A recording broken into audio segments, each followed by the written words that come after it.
একেবারেই শেখ হাসিনার অবিকল কথাটা তিনি বলেছেন। তাহলে দুইজনের বক্তব্য একরকম হয় কেমন করে? আমি গতকালকে গণভবন বিশেষ পারমিশন নিয়ে আমি সেই জুলাই স্মৃতি জাদুঘরের থেকে পরিদর্শন করে এসেছি এবং সেখানে হেফাজতে ইসলামের যে একটা কর্নার আছে, সেখানে অনেক বিষয় তারা ওখানে তুলে নিয়ে এসছেন। সেখান থেকেও আমরা এভিডেন্স সংগ্রহ করবার জন্য কিছু তথ্য আমি সেখান থেকে নিয়ে এসেছি।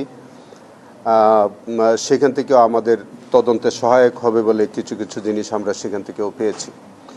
এই সার্বিক বিষয় নিয়ে আমরা পারস্পরিক মত বিনিময় হয়েছে। গতকালকে এই দিবসটি পালন উপলক্ষে বিভিন্ন অর্গানাইজেশন, বিভিন্ন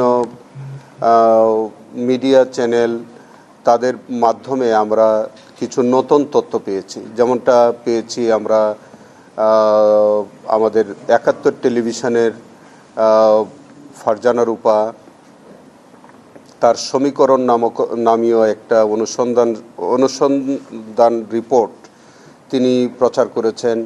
সেখানে আমরা তৎকালীন পররাষ্ট্রমন্ত্রী দীপমণির একটি ইন্টারভিউ আমরা পেয়েছি। সেখানে বিবিসির সাংবাদিকের একটা বক্তব্য আমরা পেয়েছি। আমরা আরেকজন সাংবাদিক পেয়েছি, তিনিও এই সম্পর্কে বলছে। মোজাম্মেল বাবুর সংশ্লিষ্টতা আমরা পাচ্ছি।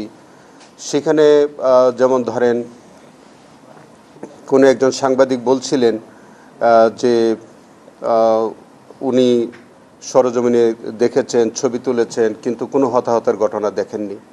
এরকম কিছু উদ্ভট ভিত্তিহীন মিথ্যা তথ্য তিনি প্রচার করেছেন। তখন ফারজানা রূপা সমীকরণ নামীয় যে অনুসন্ধানী রিপোর্টটা করেছেন, সেটা আমাদের কাছে মনে হয়েছে যে একেবারেই ঘটনার পরপরই, যেখানে সারা দেশব্যাপী একটা আলোড়ন সৃষ্টিকারী ঘটনা ঘটল, সেটাকে একেবারেই ভিন্ন খাতে নেবার জন্য তিনি কিছু বিতর্কিত মানুষের বক্তব্য নিয়ে একটা রিপোর্ট তৈরি করে সেই রিপোর্টটা তিনি জাতির সম্মুখে করলেন, সারা দুনিয়াতে এটা প্রচার করে দিলেন, দিয়ে প্রকৃত ঘটনাটাকে তিনি আড়াল করলেন।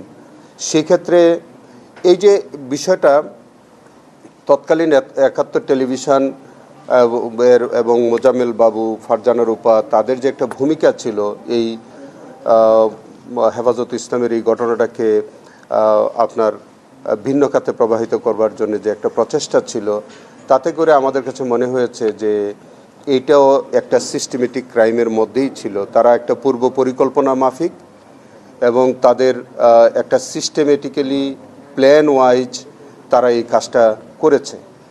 যে রিপোর্টটার একেবারেই কোনো সত্যতা ছিল না এবং সেখানে আপনার বিশেষ কোনো ব্যক্তিদের তারা সাক্ষাৎকার নিয়েছেন, তারাও খুব বিতর্কিত ব্যক্তি। সেই জায়গা থেকে আমাদের কাছে মনে হয়েছে যে এই মামলার ইনভেস্টিগেশনের স্বার্থে তাদের জিজ্ঞাসাবাদ করা খুব প্রয়োজন।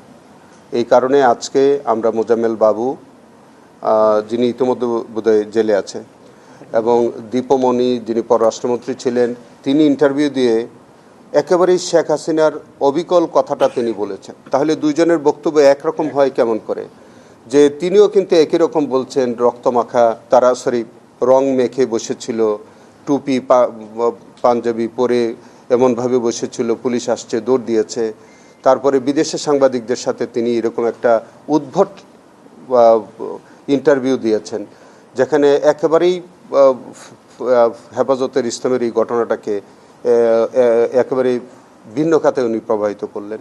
তাতে মনে হচ্ছে যে উনি পররাষ্ট্রমন্ত্রী হিসাবে তিনি সরকারের এই যে সিস্টেমেটিক বা প্ল্যান ওয়াইজ যে কাজটা, সেটার মধ্যে তারও সম্পৃক্ততা ছিল। ৭১ টেলিভিশন, তৎকালীন ৭১ টেলিভিশন মোজাম্মেল বাবুর নেতৃত্বাধীন যে এবং ফারজানা রূপার বরাবরই তিনি বিতর্কিত ভূমিকায় থাকতেন।